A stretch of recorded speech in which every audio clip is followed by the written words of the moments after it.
GO number 46 వెంటనే GO number 46 వెంటనే మరో విద్యార్థి హరిప్రసాద్ జోహార్ జోహార్ జీవో నెంబర్ 46 వల్ల మన విద్యార్థి హరిప్రసాద్ అనే వ్యక్తి ఈరోజు సూసైడ్ చేసుకోవడం జరిగింది. ఎందుకంటే జీవో నెంబర్ 46 వల్ల అధిక స్కోర్ వచ్చినప్పటికీ జాబ్ రాని పరిస్థితి ఉంది.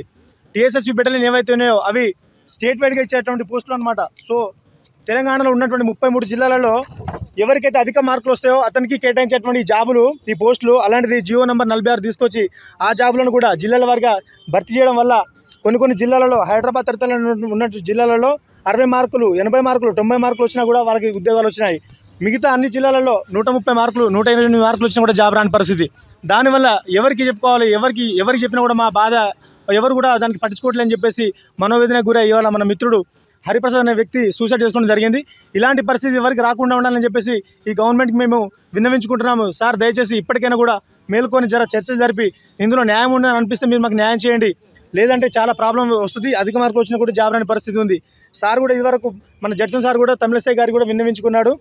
మేడం ఇట్లా జీవో నెంబర్ 46 వల్ల గ్రామీణ విద్యార్థులకు చాలా అన్యాయం జరుగుతుంది. అధిక స్కోర్ వచ్చినప్పటికీ జాబ్ రాని పరిస్థితి కాబట్టి ముందు కూడా ఎవరు చదువుకోరు. ఇలాంటి పరిస్థితి ఉండదని చెప్పేసి సార్ కూడా విన్నవించుకోవడం జరిగింది. గవర్నమెంట్ అప్పటికి కూడా రెస్పాన్స్ ఇవ్వలేదు. ఒకసారి సార్ ద్వారా మాట్లాడేటువంటి ప్రయత్నం చేద్దాం. మిత్రులందరికీ నమస్కారం. నిన్న రాయపర్తిలో కేవలం జీవో 46 వల్ల అత్యధిక మార్కులు వచ్చినప్పటికీ ఉద్యోగం రాలేదని చెప్పి మరి హరిప్రసాద్ని ఆత్మహత్య చేసుకోవడం జరిగింది. మరి నిజంగా ఒక తుగ్లక్, ఇది 46 తుగ్లక్ అనడానికి రాదు, కానీ కేవలం ఓటు బ్యాంకు ఈరోజు హైదరాబాద్లో ఉన్న ఓటు బ్యాంకు కోసం అని చెప్పి 2022 నోటిఫికేషన్ ఇచ్చినాక దాదాపు 14,000 పైచిలకు పోస్టులు వచ్చినాక సర్టిఫికేట్ వెరిఫికేషన్ అయిన తర్వాత ఈ 46వ జీవో తీసుకొని వచ్చి ఈరోజు నిజంగా తెలంగాణ యువత మరి ఇది state wide post, Telangana state special police post అనేది స్టేట్ వైడ్ పోస్టు. ఇటువంటి పోస్టులను రాష్ట్ర వ్యాప్తంగా ముఖ్యంగా మారుమూల ప్రాంతాలలో దేహదారుణ్యం కానీ చదువు కానీ అన్నీ కూడా ఉండి వాళ్ళు వీటిపైన ఎక్కువ శాతం ఆశలు పెట్టుకుంటారు. అటువంటి వ్యక్తులది ఈ జీవో 46 తీసుకొని వచ్చి మరి ఒట్టి హైదరాబాదు, సైబరాబాదు, రంగారెడ్డి చుట్టుపక్కల ప్రాంతంలో ఉన్న కమిషనరేట్లకు 53% ఇచ్చి మరి వేరే తక్కిన 47% మిగతా రాష్ట్రం అంతా. ఎంత ఘోరం అంటే గద్వాల్ వచ్చి 3%, ములుగు 2%, వనపర్తి 3%, వికారాబాద్ 3%, నల్గొండ 5%, ఇట్లా భూపాల్పల్లి, మహబాద్, ఇట్లా వరంగల్ మరి వెనుకబడ్డ జిల్లాలన్నీ కలిపి మరి వాళ్ళందరూ కలిపి 47% మీరు పంచుకోమనంటే ఎక్కడ న్యాయం చెప్పండి? కేవలం కేసీఆర్ను మీరు చూడండి, ఇక్కడ ఉన్న హైదరాబాద్ దగ్గరున్న సీట్లు మొత్తం వచ్చినాయి. గ్రామీణ ప్రాంతాల్లో వరంగల్, నల్గొండ కానీ లేకుంటే ఇప్పుడున్న ఉత్తర తెలంగాణ మొత్తం కంప్లీట్ స్వీప్ అయిపోయింది. అంటే కేసీఆర్ కనబడకుండా చేశారు. దీనికి ముఖ్యంగా నిరుద్యోగులు 30 లక్షల మంది విద్యార్థులు ప్రబలిక ఆత్మహత్య తర్వాత, అప్పుడు జరిగిన పెద్ద గొడవ తర్వాత అందరు ఊర్లలోకి వెళ్ళిపోయి వాళ్ళ అమ్మల నాయనలు అమ్మ తల్లిదండ్రుల కాళ్ళు మొక్కి ఏళ్ళు మొక్కి మీరు ఓటు వేయద్దు, కాంగ్రెస్ పార్టీకే ఓటు వేయాలి, బీఆర్ఎస్కి ఓటు వేయద్దు, బీఆర్ఎస్కి వేస్తే మేము పోరాటం చచ్చిపోవాల్సి వస్తుంది అని అన్నారు. ఈరోజు జీవో 46 ఆలస్యం వల్ల మరొక విద్యార్థి చచ్చిపోయాడు. నేను కాంగ్రెస్ పార్టీ కార్యకర్తగా దాదాపు 179 కేసులు నేను ఈ బీఆర్ఎస్ ప్రభుత్వం మీద పెట్టినా. అంతేకాకుండా జీవో 46 రద్దు చేయాలని నేను కూడా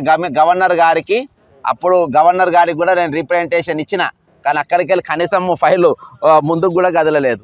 ఈరోజు తెలంగాణ వచ్చిన తర్వాత తెలంగాణ ఉద్యమం ఇదే ఉస్మానియా యూనివర్సిటీలో అనేక మంది విద్యార్థులు ప్రాణత్యాగాలు చేసినారు. దాదాపు 1200 మంది చచ్చిపోయినారు.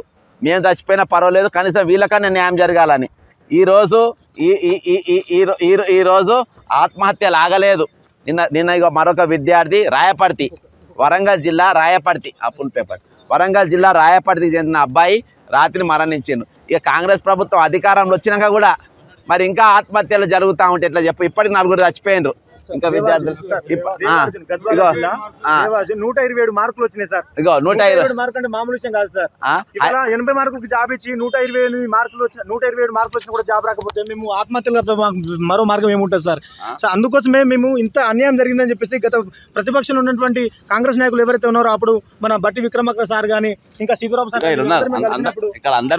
మేము కలిసినప్పుడు సార్ జియో నంబర్ 46 వల్ల చాలా అన్యాయం జరుగుతుంది సార్ అన్నప్పుడు మాకు వాళ్ళకు మాట ఇచ్చారు, హామీ ఇచ్చారు. బాబు ఇప్పుడు మేము అధికారంలో లేని కాబట్టి ఏం చేయలేని పరిస్థితి, మీరు ఎలాగైనటువంటి మన ప్రభుత్వాన్ని కనుక అధికారంలో వస్తే తక్షణమే జియో నంబర్ 46 మేము సవరించి మీకు స్టేట్ వైడ్గా దీన్ని మళ్ళీ పాత పద్ధతిలోనే కొనసాగిస్తామని చెప్పేసి మాకు మాట ఇచ్చారు. అందుకోసం మేము ఇవాళ గ్రామాన తండతండలు వెళ్ళి మా నిరుద్యోగులందరం ఒక 46 జియో అని మాత్రమే కాకుండా మేము అందరము డిఎస్సీ అభ్యర్థులు కానీ ప్రతి ఒక్క నిరుద్యోగులు ఇవాళ వాళ్ళు ఎంతో కష్టపడి ప్రతి చోట మన ప్రభుత్వం తెచ్చుకుంటే మనకు న్యాయం జరుగుతుందని చెప్పేసి మేము చాలా కష్టపడ్డాం సార్. అందుకోసం మీరు ఇచ్చిన మాట మాకు కొంచెం నిలబెట్టుకోవాలి సత్వరమని చెప్పేసి మేము వేడుకుంటున్నాం సార్. మేము ఖచ్చితంగా నిరుద్యోగ బాసరగా నిలబడదాము. ఎన్రోల్మెంట్ తెలంగాణ తెచ్చింది కూడా వీళ్ళ కోసమే, నీళ్లు నిధులు నియామకాల కోసము. ఇప్పుడు ఆ నియామకాలనే మళ్ళొకసారి అన్యాయం కేసీఆర్ చేసి తగిన శాస్త్యాన జరిగింది. కానీ మనము దీన్ని జీవోను రేవంత్ రెడ్డి గారిని కలిసిన ముఖ్యమంత్రి గారు మీకు నేను విన్నవించుకునేది ఏంటంటే, నేను దోపిడీకి గురవుతున్న వర్గాల తరపున నేను నిలబడతా. కాంగ్రెస్ పార్టీ కార్యకర్త కొనసాగుతూ వీళ్ళ తరపున మనం ఇచ్చిన వాగ్దానం నెరవేర్చాలి. నేను నా కోసం పదవులు కానీ లేకుంటే ఇంకా ఏం అడుగుతలేను. నేను వీళ్ళకి న్యాయమైన కోరిక నేను వీళ్ళని అడుగుతున్నా. వీళ్ళందరూ మన నాయకులందరూ కూడా వీళ్ళకి మాట ఇచ్చిండ్రు. వెంటనే దీన్ని సౌకర్యం ఇప్పుడు మన హరిప్రసాద్ చచ్చిపోయిండు రాత్రి, ఇంకో హరిప్రసాద్ తయారు కావద్దు, ఇంకో ప్రవళికలు తయారు కావద్దు అనే ఉద్దేశంతోనే ఈరోజు యువత మొత్తం పోయింది. నేను ముఖ్యమంత్రి రేవంత్ రెడ్డి గారికి నేను విన్నవించుకునేది ఏంటంటే, మీరు వెంటనే ఈరోజు మీటింగ్ అయిపోగానే ఈరోజే మీరు వెంటనే ఈ జీవో 46 సవరించాలి. ఎన్నికల ముందు మన వాగ్దానం చేసినాం తీసేస్తామని, ఖచ్చితంగా మీరు దీన్ని సవరించాల్సిన అవసరం ఉన్నది. నేను మిమ్మల్ని విన్నవించుకుంటున్నా. లేకుంటే నేను ఈ బేస్తవారం అంటే ఇలా సోమవారం రేపు ఎల్లుండి అవలేను, బేస్తవారం రోజు నేను వీళ్లకు న్యాయం జరిగేంత వరకు బేస్తవారం రోజుకెళ్ళి నేను నిరాహార దీక్ష చేస్తా. ఖచ్చితంగా అమరవీరుల స్తూపం దగ్గర ఖచ్చితంగా చేస్తా. నాకు ఈరోజు తెలంగాణ యువత ఎంత నష్టపోవాలో నష్టపోయింది, ఇంకా నష్టాన్ని చూసే పరిస్థితి మాకు లేదు. అర్థమైందా? కాబట్టి మీరు వెంటనే దీన్ని రద్దు చేయాలి. బేస్తవారంకి వెళ్ళి మీరు ఏ విధంగా మీరు ఏమనుకున్నా నాకు ఇబ్బంది లేదు. మేము ఇది దాదాపు 10 సంవత్సరాలు కేసీఆర్తో కొట్లాడినాము. మన ఇంటోళ్ళతో కొట్లాడే పెద్ద పని కాదు.